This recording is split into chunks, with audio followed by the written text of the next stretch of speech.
Great. So I want to first thank you, Products That Count, to give me the opportunity to come and speak and talk about one of my favorite topics. And Diva, good to have you on the call here, and good to meet you too. I know I have 20, 25 minutes. I don't have too many slides, but I have 6 or 7 slides that I want to talk through you. And I want to talk about challenges of product manager or product management challenges that you face as a product manager. I've gone through it, and there were some key learnings I picked up as I've gone through it. So yeah, I myself, just a little bit about me. I've been at Microsoft for around 15 plus years. I've been in different organizations, including Office 365, Azure, Dynamics 365, and also customer service and support.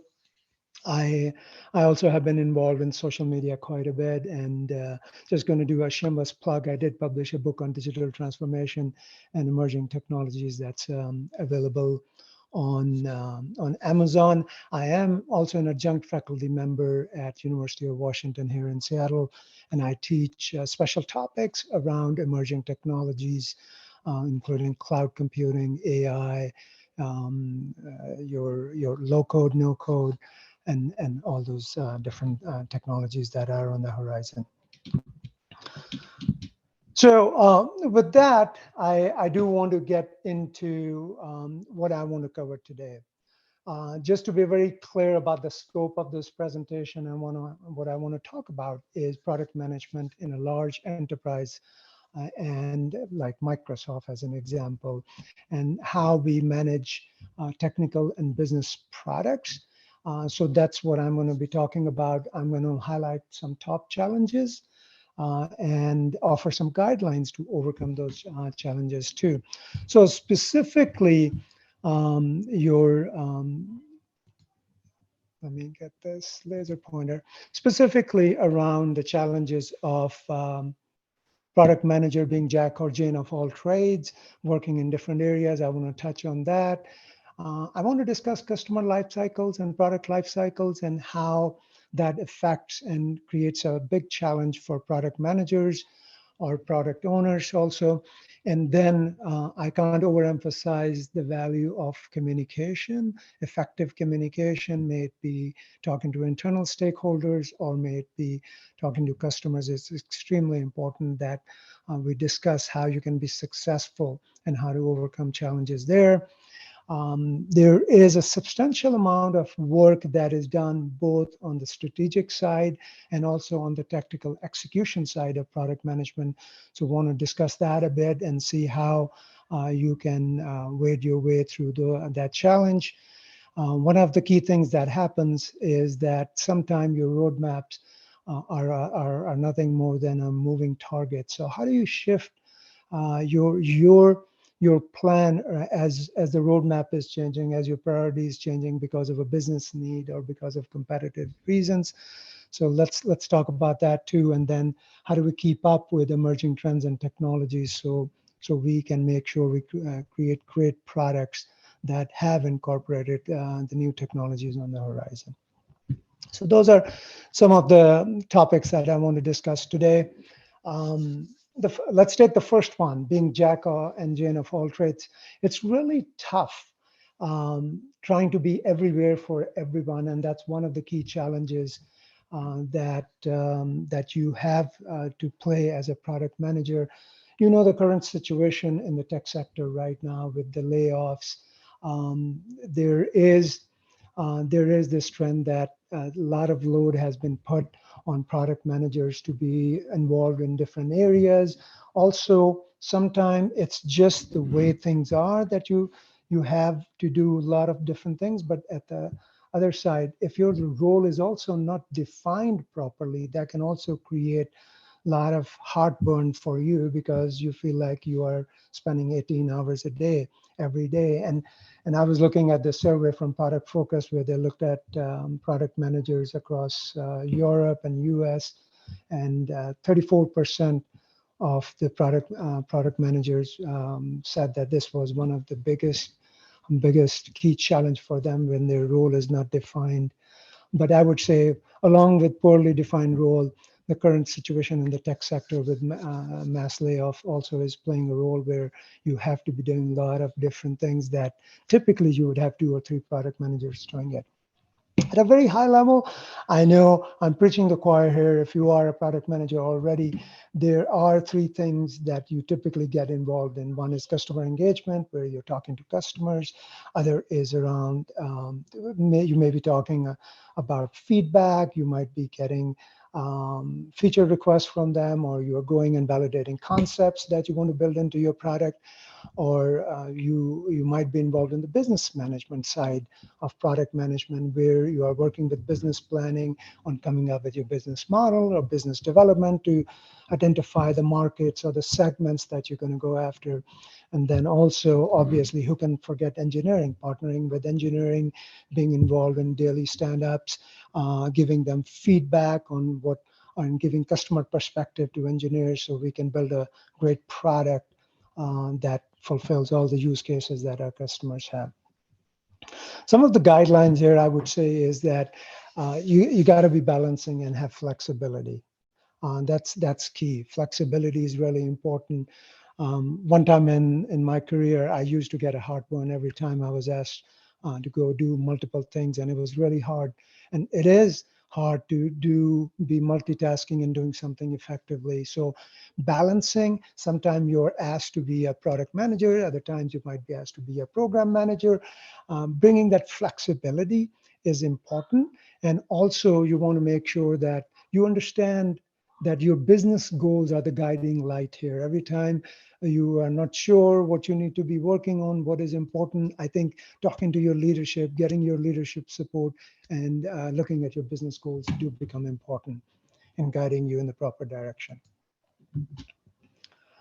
So another area which becomes a challenge for product managers is around the life cycles. I want to call out 2 key life cycles that are important for you. One is the actual product life cycle when you are building a product, and the other is the customer life cycle. If you're building a new product, you have to go through these phases and you have to be involved in these phases. And this is a lot. This is a lot to cover, especially if you have a product that's already in the market. You might be working with the customer life cycle here, where customers are taking your product, they're doing initial proof of concepts, they're trying it, then they're signing up, configuring, and then putting it in production use. And you have to be involved in supporting them, getting feedback from them, helping them scale and maintaining the product. Not saying scaling and maintaining you do it, but you work with other teams within your organization, such as at Microsoft, we have fast track teams which go and deploy your services for key customers, and then they help them with initial deployment and making sure that the customer goes into a run state after that. If you are starting a new product at the same time, obviously you have to go through the phases of product lifecycle, from ideation to creating an MVP, going to customers and iterating on getting customer feedback and improving the product till you get to a beta version. And then you start getting feedback on regular basis. You release your product version. You continue to get feedback and you update your product at some time, and then you help with migration, and we come to end of life. A lot to cover. I was looking at product focus and looking at the challenges as called out by product managers. 56% of the respondents said that they were spread too thin. Obviously, when you look at the life cycles, there's a lot to handle. And another 50% said that they were always involved in some kind of firefighting where they might not be able to concentrate on one key thing that might be important at a certain point in time, but they're in constant firefighting, sometimes working with business development teams or working with business planning team to come up with a business model, or going and working with product marketing to come up with a go-to-market strategy as needed. So the important thing to understand is that these 2 life cycles are intertwined, but it does create challenges for you or your team of product managers to make sure that they are able to concentrate on few key things rather than being spread all over the place. So this is a big challenge that does come into play. And this is my favorite, effective communication. This is a challenge. If you can't sell your idea, or if you can't, or if you're not able to articulate the product or the product roadmap or the product features, that definitely is not going to help you in your journey as a product manager. And especially in large enterprises, roles change. There are reorganizations that happen every 6 to 9 months. There's a turnover, new people coming in, and people leaving at the same time. So your goal as a product manager is to make sure you build relationship. You build relationships, and you continue to educate new people in different teams or different internal stakeholders that you have about your product, how it works, and what your long-term vision is. Some of the communication strategies that exist, obviously, and we talk about communication both with customers and also internally. First thing is you want to make sure you are always talking to the customers. If there was one thing I would tell you is a key thing that you should take away from communication, is that you got to be having a lot of meetings every week. I always have like 4 to 5 meetings with customers every week. So I'm listening, I'm trying to understand the issues with the product, and then taking that feedback or feature request and then bring that back to our roadmap and prioritizing our roadmap accordingly. And that's evolving the product, that our customers love and love to use. One of the key things I've learned over a period of time is that when it comes to communication, it's all about building personal relationships first. Work and business will get done. You got to connect with people at the personal level. And once you connect with people at a personal level, always getting the work done, that's the easy part. So continue to build trusting and personal relationships both with customers and internal stakeholders is really important. Your internal stakeholders are going to be all over the place. You're talking about business planning to business development to design teams to user research to engineering to your product marketing. So you got to be doing a 360-degree view and communicating with all of them in an effective way that helps you meet your goals as a product manager. You got to get alignment. This is a tough challenge. Even alignment within your own team gets very difficult sometimes. So getting alignment, I would say charity begins at home. Get alignment internally within your team, with your leadership, and then you go out and you get alignment and agreement from internal teams so they can understand your vision around your product and they can help you accordingly in meeting your business goals. So helping others understand your product and priorities and timelines is important. On always articulating the why of your ask. Why are you doing this and how it's going to help the customers? I think it's important that people understand the why of product management. There are different kinds of communication that obviously a product manager does, and it's important that you're regularly communicating. For customers, you go out and you talk to them regularly on product issues that they're seeing. You get feature requests. Now, you can have these meetings, or you can have some kind of a site where you're collecting feature requests and product issues. You do research studies, so you want to bring a new concept. You want to go ahead and bring in new features. We always go out and we talk to the customers first. We take some conceptual concepts and we validate them to see if they're going to stick. Just because we think something is important doesn't mean the customer will think the same way too, especially when you use new technologies. When you use new technologies, you have to get things validated and make sure customer sees value in them and customer sees certain use cases that will help them be successful on their side. Internally, obviously, you have to do project updates and do newsletters and any kind of reporting and analytics around the features you have and what you're trying to build. Obviously, at the end of the day, executive syncs and updates are important too. You got to be talking to your executives, helping them first inform, giving them any key updates, getting their feedback, and if you need help or you need any kind of escalation, because you're working with other internal teams, you might need escalation from your senior leadership to another unit's senior leadership. So communication is key. Communication is a challenge, and not everyone comes out saying, hey, I have soft skills. This is a muscle you can build. And this is something that gets better with practice, just like anything else. Another area which becomes challenge for product managers is obviously around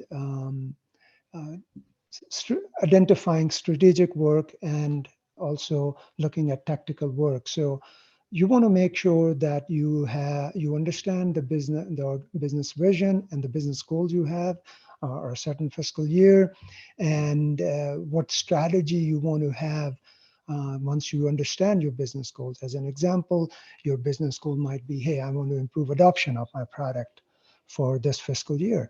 So once you know your you come up with your business goal, you create a strategy, and then you go ahead and you do tactical work. Now, you might not be doing all the tactical work, but you will be involved in some form of tactical work. Again, as a product manager, you might be working with business development on understanding the business model that you need to create, or you want to optimize the business model. You will be involved with research and going and researching some new concepts that you want to deploy in your product, or you'll be working with engineering, obviously, day in, day out, or with design teams in looking at the comps they are creating and how they are simple, intuitive, and they minimize the number of clicks and any data entry by the student. So while you understand your strategy, I think you need to get consensus on that, and you want to make sure you want to balance your strategic work versus tactical work that you're going to do. Consensus on product, I mentioned this before too. This is important. Once you come up with your strategy, you want to make sure your leadership buys into it. And once your leadership buys into it or gives you feedback to tweak it, then you can go out and start talking to your stakeholders. Some of the things that you will end up working with on the strategic side of the house will include, obviously, building a roadmap, getting agreement and alignment. We already talked about that. And then sizing up the competition. You have to go out and look at the competition and make sure that you have all the product features that your competition has, at least, or I'm calling them the fundamentals, covered. Make sure the basic features or the fundamentals are there. And then you identify the differentiators or the differentiating features that your competitor doesn't have. And at the same time, when we look at emerging technologies and trends, you have to make sure you are trying them out and thinking about the use cases that you want to incorporate. I'll give you ChatGPT as an example, how there's a lot of buzz in the industry for ChatGPT, and everybody, not just Microsoft, everybody's looking at use cases and how we can incorporate that to make our customers successful. Bunch of tactical work. I'm not going to go through that, but this is what I was already describing to you, that you have to be involved in tactical work on being in engineering stand-ups or working with research or design teams along with product marketing. So again, the crux of the story is that you got to balance between understanding and forming the strategy, and also at the same time, to be successful in implementing that strategy, you have to stay on top of the tactical work and make sure that you have the oversight of what's going on to make your strategy successful. Prioritization, again, is a huge challenge, and things change. I was looking at product focus, and there was a number of 41% that was given, saying 41% of the product managers and product owners think that prioritization is a huge challenge. And this comes into play because things change. Now, now things can change for many reasons. Obviously, nowadays, I'll tell you what is driving a lot of things in the industry, your macroeconomic pressures, where there are a lot of layoffs happening in tech industry, and things are getting prioritized, teams are being consolidated. Those are some of the key reasons. Competition is the reason for which prioritization might happen. And you did some research with customers and you thought ABC, customer thinks XYZ, so you have to rethink what features you want to bring and how this will change your roadmap. There might be some local or global laws that coming into place that might force you to change your product. If you are trying to make your product ready for certain key industry verticals, you want to make sure your product has industry compliance. So also at the same time, if you have some niche and emerging technologies and trends that you want to bring into your product, that will also change your priorities and what you want to do for a particular year, particular fiscal year. Internally, there is also internal compliance that can sometimes force you to change your priorities and change the roadmap, especially if the engineering teams have accumulated a lot of compliance debt. At least here at Microsoft, we want to make sure that our products are secure. We care a lot about customer data privacy and accessibility.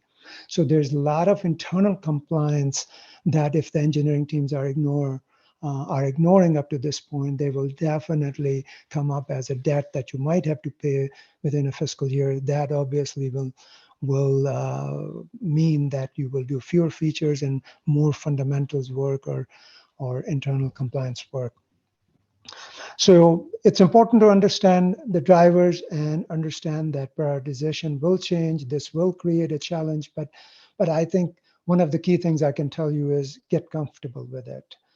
Accept it and be comfortable with it, and accept it that it is going to happen. There are going to be factors which are not in your control, and you have to consider those factors and tweak your roadmaps and what you prioritize over other things that you had in mind when you started the fiscal year, as an example.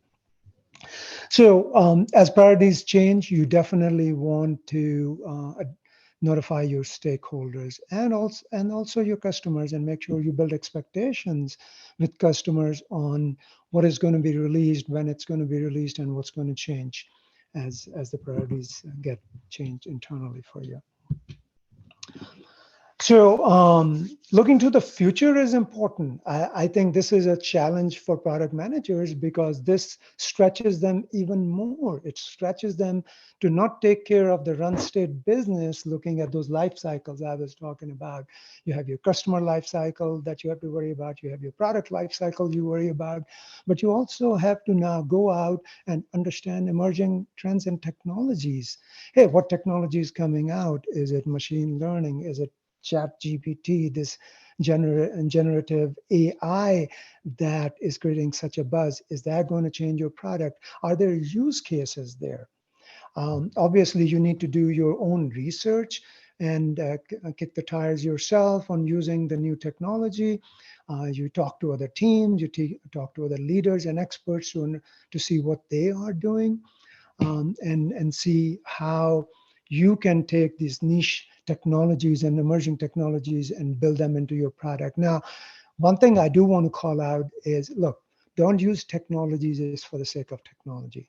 It's not about having bells and whistles and using the latest toy that's available to you. It's all about understanding customer use cases and seeing if the new technology is going to help your customers. Is the new technology going to give you an edge over competition? Is the customer going to be happy, more satisfied if you were to incorporate this new technology? Those are the key things to consider. And obviously, I would start with creating use cases first. And then that's not enough. You need to go back to your customers and have those use cases validated and see if the customer sees values in what you are proposing with this new and emerging technologies, and if it's going to improve their customer satisfaction, or if it's going to improve your revenue at the end of the day. There can be many reasons why you want to do this. So the key thing is, obviously, once you have identified the technologies, you have talked to other people, you want to make sure you do some quick experimentation, look at some technical feasibility, look at some quick integration if you can do it with your current product. And then obviously you don't want to forget the business side of the things. You will have to make sure that you go talk to your business planning, your product marketing teams, and business development to understand any new business models that might have to be created, or you need to optimize your current business model, or if you need to identify other customer segments that will be using your product if you were to incorporate this technology. So those are some of the things that you will have to do, obviously a lot. So that's why this is a challenge, because it's not easy doing this on top of what you were doing in your day job, day-to-day, everything that you do as a product manager. So I think that was what I had on. I know I was given 20, 25 minutes, so it's 34 minutes since or so past the hour. So with that, back to you, Diva. I know I had to sprint through this, but hopefully it was valuable here. No, thank you for what. This was super helpful, interesting, and I'm sure our audience will really appreciate. I see one question, so we'll go to the audience question. But before that, you made it seem like the product manager job is actually very easy, right? So it's such an easy job for anybody to actually pick up and do. So I'm sure everybody will, everybody appreciates and knows and empathizes. Like, this is a hard role. This is a hard role with everything you have to actually juggle and work through. But let's go to the audience. I know Emma, Manoj has raised his hand for a question. How do we let him ask a question? So generally what we do when somebody asks a question, just by writing it in the Q&A, but it does give me the option to allow somebody to talk. So we can try that. Yeah.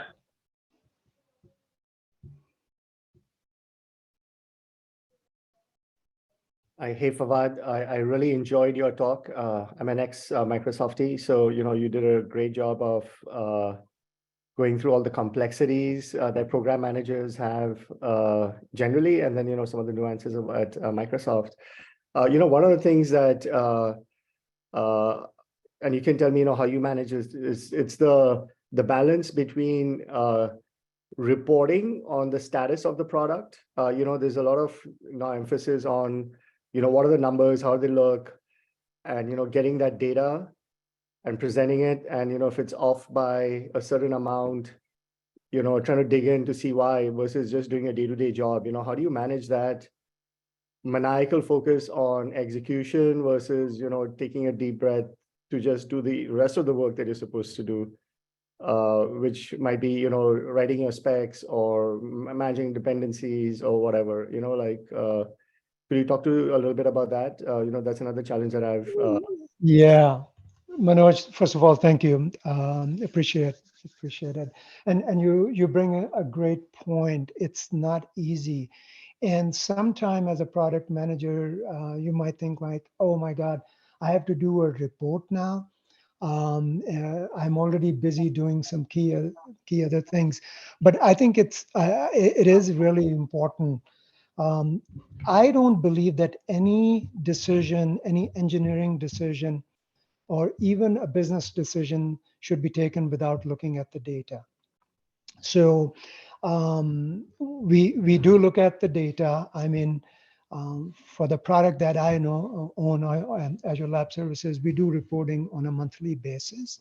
But if there are business and technical decisions we have to make, we make them at accessing their telemetry. We have a lot of telemetry. We look at the data and make those decisions.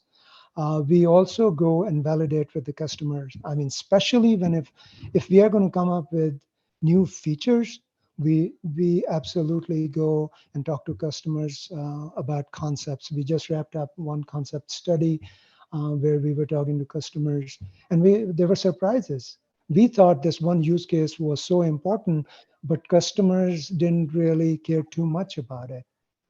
But data is definitely important, especially when you go and talk to senior leadership. They want to look at numbers. They prefer both quantitative and qualitative feedback that comes from engineering teams and product management team. But reporting is important because it helps everybody understand the how the data is driving our business. But reporting is something that we usually have a specific day where we say, okay, one day of the month we're just going to look at reporting and we're going to send out reports. So yes, unless and until there is Very an helpful, very helpful. Thank you. yeah. You know, sometimes the cadence is more, it's like once a week, which where it gets a little It's too much. No, once a it's too week much, you is know, like some other companies do that, but you know, once a month seems very reasonable because you want to make yeah. data And informed decisions always, for sure. yeah, and Manoj, another thing I do want to add is that if look, there are certain hyper businesses out there that if they wanted data on a weekly basis, we do have dashboards and internal tools. So as a product lead, I always go and look at weekly data that is coming in because it's important for me to track the business on a weekly basis. In one of my previous roles, we had a Power BI dashboard where you can get data almost on 24-hour basis. So depending on how hyper a particular business is about tracking data, it might be good to invest in tools such as Power BI dashboards or any other internal tools that can give you almost real-time data. Thank you. But yeah, for regular business, I would say a monthly report would suffice unless and until you were doing executive presentations, then you'll have to pull the data on the fly. Thank you, Fawad. Audience, please feel free to ask questions directly posted in the Q&A chat link. Fawad, I'll ask you a question. Just kind of, you shared a lot of challenges that product managers face, and you can outline many of these things. Maybe in the other way, like, what do you think are maybe your own experience or you have seen from other people are the most rewarding aspects of a product management job or role? Yeah, that's a great question. I think, and this is my perspective, my point of view. People have different things where they feel rewarded, but to me, the biggest gift a product manager gets is when they can take a concept from a concept to making it reality and having customers use it.